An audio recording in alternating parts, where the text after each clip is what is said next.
Hey, Mark Tremonti here, and you're watching LoudGuitars.com.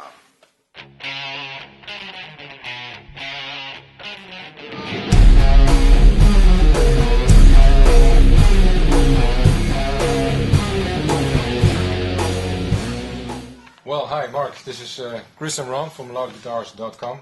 Welcome back to Tilburg. Thank you very much. Good to have you on LoudGuitars.com. You're actually here at the craziest period of the year. It's Carnival. Yeah. Have you been outside the venue? We walked around yesterday, and there's a lot of drunken people walking around acting like fools, which is great. We do the same thing in the States, but it's been pretty interesting. Yeah, good, cool. Of course, we want to talk about your new album, your solo album, which is actually really a great album. Thank you. We must say. It's your first solo effort in your career, and you call it All I Was. What's the meaning of that title? Well, when I went to find a title, I looked through all the song titles to see if anything fit, and I saw All I Was and the things I've seen, kind of two personal, kind of solo-sounding record titles, and I thought All I Was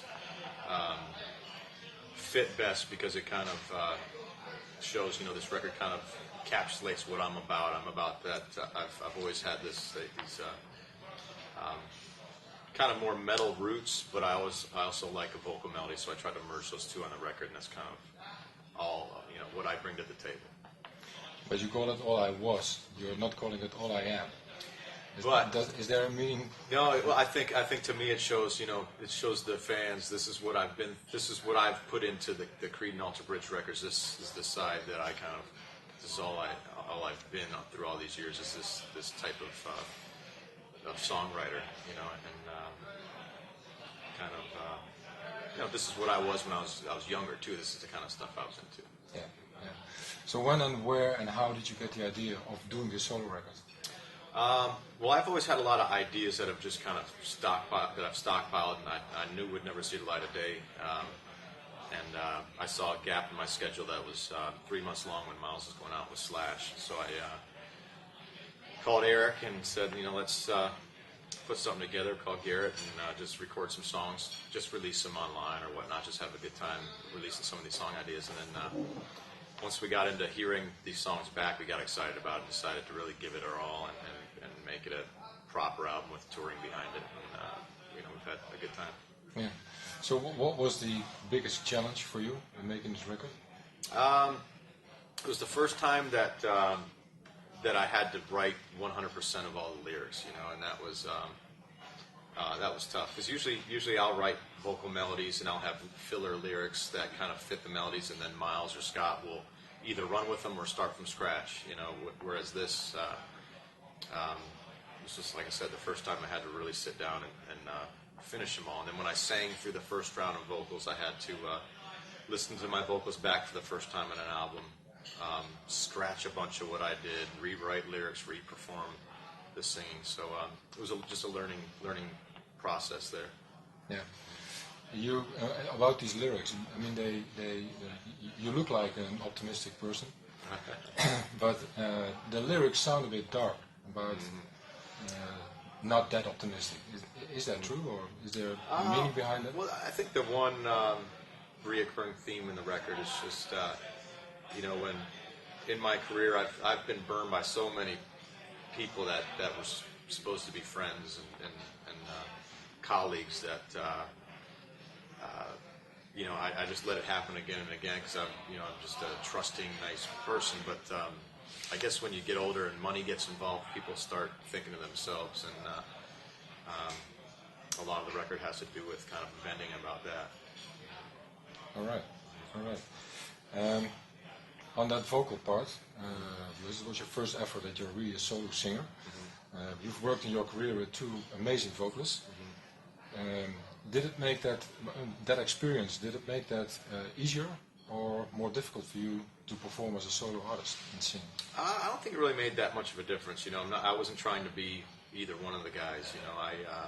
I've always sang since I was a kid because I've always been a songwriter, and vocal melodies are my favorite thing to write more than playing guitar. Singing has been what I like to do. I never thought I was a great singer, but I always loved writing vocal melodies. So when it came to sing, I just already had developed my own sound, my own voice, and I've never tried to sound like any other singers. I've just tried to do what I do the best I can do.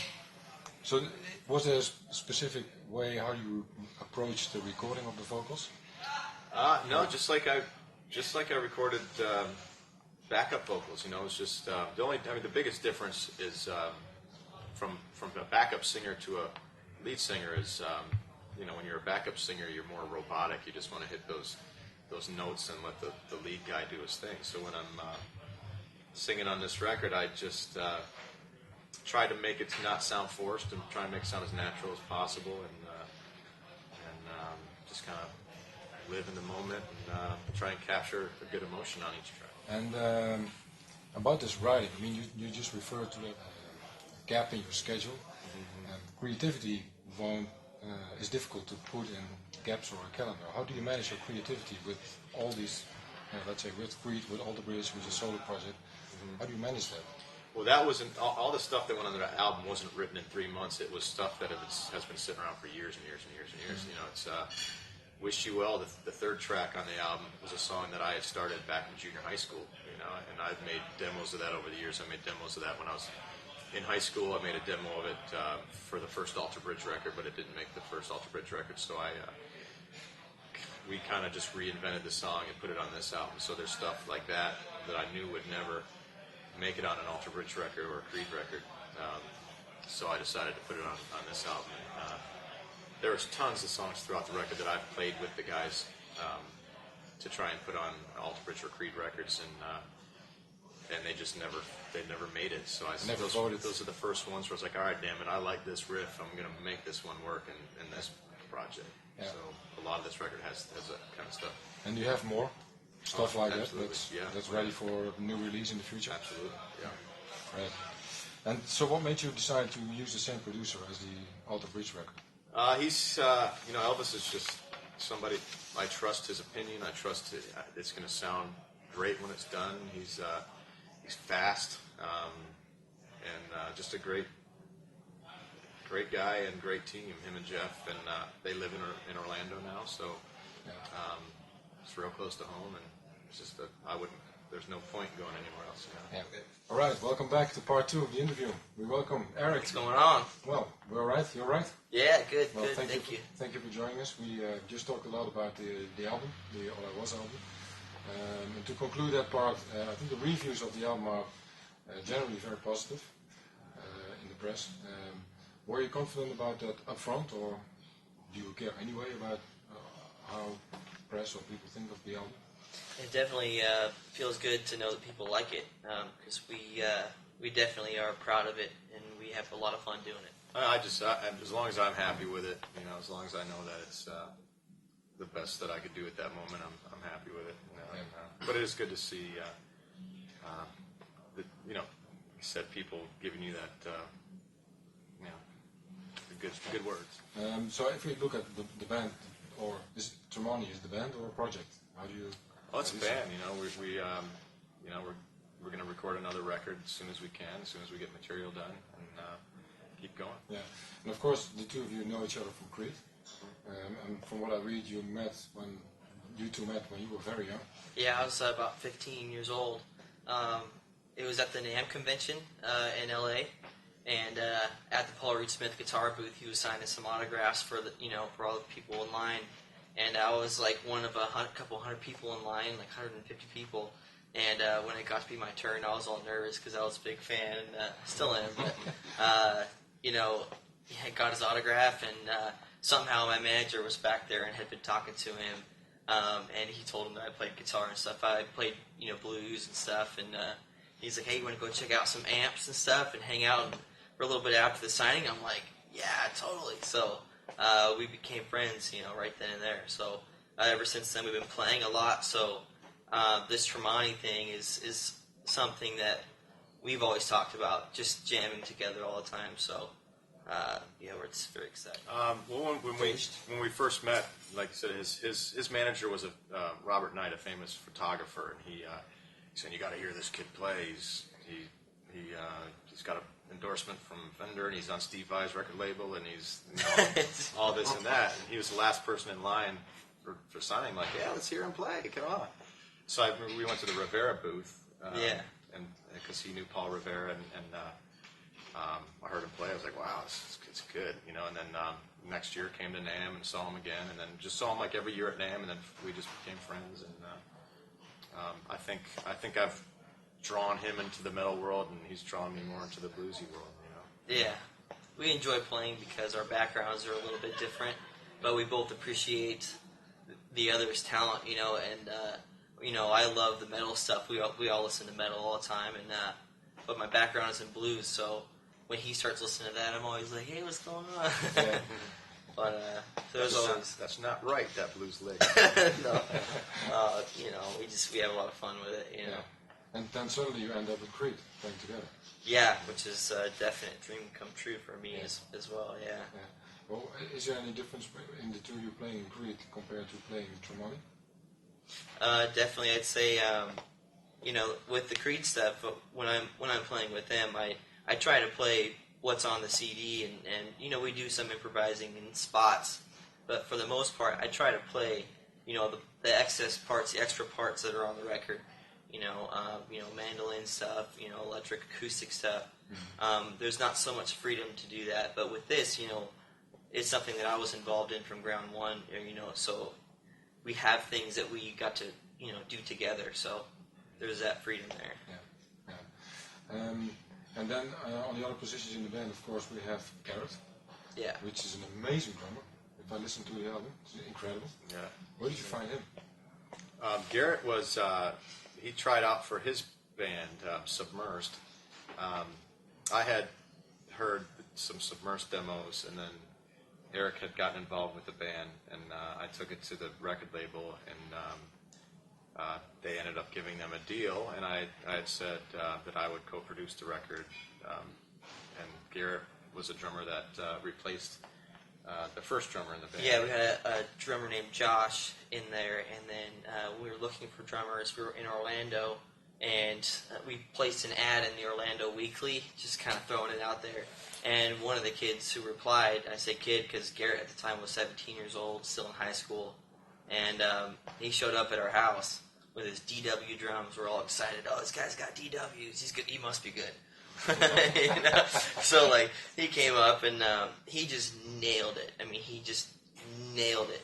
And I remember that day we wanted to like just be his best friend. You know, he's a cool dude. You know, so having Garrett with this, it just feels natural because you know he's always jamming with us and he's incredible. Yeah. You know? Yeah. And on bass, you started off with Brian, I think, Brian Marshall, and then you swapped him for, or at least he left, and we end up now with Wolfgang. Yeah. Which is a great. Yeah, we love him. Great having him in the band. Yeah, absolutely. love Brian too. Yeah, Brian just for his personal reasons couldn't continue with the band, and Wolfgang was actually our first choice for bass player in the band because solo record you want to kind of do it all a whole new band, and we had a real tough deadline where we had to get together and record the whole record live. So we called Brian to see if he wanted to be a part of the band, and he was real excited about it and got involved. But then it just got to a point where he couldn't do it, and that's when we called Wolfgang because he was no longer on tour with Van Halen. So he's all about it. It was kind of cool because Wolfie, he was real excited about the material just as a friend. He's a good friend of ours, and you know, I sent it to him. I remember sending it to him on his birthday. It was before it came out, and you know, he just got really into the tracks, and he loved them. And whenever we'd hang out, we kind of noodle around together on the songs. He's like, "Hey, I learned this song." It's like, oh, he picks it up so well. And when we had him come in for like it was the night before our first show of the tour, he went through every song like one time, and he's like, "Yeah, I think I got it." Just like, what? But this guy was when he was 16 and was put in the biggest band of the world, in the biggest arenas of the world. Yeah, he's truly talented. Does he really have a club history, playing in clubs? Or yeah. How cool is it for him to play in clubs now on this tour? I think it's great. Very cool. Yeah, it's very cool. I think it's great for him, you know, to have skipped that whole phase. You know, this is and then to go back. You learn a lot in these, you know, Yeah. playing these venues. You know, it's a much different thing, and it's just as fun and fulfilling as doing the arena show. But you have this connection to Eddie Van Halen as well, right? We've done some shows with them. We've opened up for Van Halen a few times. I remember Eddie's given me one of his guitars back years and years ago. But it's only been recently that we've really gotten to know him, and now that his son's in our band, he's just been nice. You know, he's come out to see us play, and he's just a very nice person. Yeah, Oh, gotcha. definitely. We did a show in Kansas City where he came out, and we were sound checking, and there was a sound check party about 40 people, and Eddie was standing behind him, and if they only knew, Yeah. just turn around. He's sitting back there like this all by himself at the soundboard, and there's like a bunch of people up close to the stage watching sound check. He's back there. I think Like, somebody took a picture of that of him just standing behind 40 people. yeah, he wait. That's amazing. Yeah. Are you gear guys? Are you really into Oh, gear? yeah. I think you are. Right? I'm a gear fanatic. And more so than me. Yeah. Can you make a quick rundown of the gear that you're using tonight? Tonight's simple. I'm just using a Bogner Ubershaw and a Mesa Boogie rectifier, overdrive hand-wired tube screamer, and wah pedal. Yeah. And I saw this rundown on your DVD. It's really, it's amazing. I have an A rig and a B rig. The A rig is going to stay in Europe, and then the B rig will be an American and Australian and everywhere else. But those rigs are much more complicated. But even at home, I just love collecting amplifiers. I'm an amplifier maniac. I love them. You have a favorite one? It depends. I have my most prized possession is my Dumble. I've got a Dumble. But when we play, I usually use a Cornford RK100, which is kind of a do-it-all kind of amp. It does the lead and rhythm stuff really well. Bluto tones, I love Bluto tones as well. I love them all, man. Yeah. Because we were talking to Marty Friedman a couple of months ago, and he's totally not into gear. Not interested. Doesn't have his own hates guitars, gear. hates it. Really? I hate He guitars, says- you know. Just What I is call in that? the studio to bring a couple of guitars and try them all out. Bring guitars, I'll take one, I'll play it, and that's it. I don't care. I don't give a shit. And You guys talk have about it. You guys have a great amp builder here who's here at the show, Peter Van Wielden. I have his Gainland preamp, which is amazing. It sounds like the Brown sound to a T. It sounds great. And he has an amp called Twickenland that Joe Bonamassa uses. But he's the Dutch Dumble. Yeah. And you never got to use the huge cardboard Morty pedal. No, couldn't plug it in. Let's see if this guy brings him in tonight. He's here. He's here. Yeah, He he's is. here. He didn't bring it. With the pedal, or no? No, he didn't. I don't know if he brought another one. So he's Yeah. probably We'll surprise hit you. it somewhere. He didn't bring it out. What are you using? I play PRS guitars, and for the amps, I'm using the 5153s, the EVH. Wolfie got me turned on to them, and they're just awesome. I love them. Yeah, I use that. And for pedals, I have a wah pedal, Crybaby, and I have the Line 6 delay. Yeah, and I have a flanger as well. Yeah. And another thing is that recently we met with Andy Timmons, Yeah. and he told us about that he suffered from severe hearing problems. There it is. How are your ears doing? I got my hearing tested a few years ago, and they said I had average hearing for a male my age.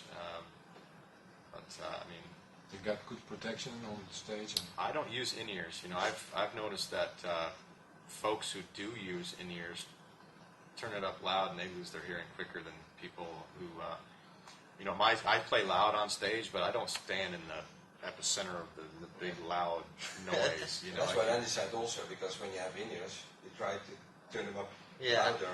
And it's cool, it's right there, so, you know. I've seen more people losing their hearing from in-ears than I have people who don't use in-ears, you know. Yeah. All the people I know that are going deaf are using in-ears. yeah. What? Okay, that sums it up well. So, with all the success that you have in all your bands and your projects, what's left there to achieve for you, for both of you? Just keep spreading the word, keep growing it. You know, it's this band especially needs to grow. We need, you know, short-term goal is maybe to get a lighting guy who can tour with us. You know, have a monitor engineer, Or a backdrop, that would be kind of have cool. a backdrop, you know, we don't have any show so far. It's just us four of We us just get up and play, you know. with a house lighting guy just pushing buttons. You know, so we got a Is lot. there something that you want to achieve within 10 years as a musician, that you do something that you never did before? Or? Write that elusive song. That's just the best thing your mind can come up with. You know? You have some already. Oh, yeah, but you know, it's just there's always the chance of writing that song that's better than anything you've done. You know, just kind of keep chasing that down. So finally, about the gig tonight. For you, it's return to Tilburg. Yeah. Did you play? I saw you here twice. 08 or 09, I think it was. Yeah. Yeah. So you must have. I guess you must have some great memories about this venue. The show was great. Last time we played here was amazing. Yeah. I loved it. I don't know if it was the same building, but and it was a bigger room, but it was an amazing show. Yeah. Yeah. Great. Yeah, it sounded really good at sound check today. I mean, everything sounded really good so far. Yeah, I think they have the best sound of all the venues in Holland. Well, we look forward to it. Wish you all the best tonight and then the next year. Thank you Thank for you very joining much. us. Thank you. See you next time. All right. Thanks a lot, guys. Thank you.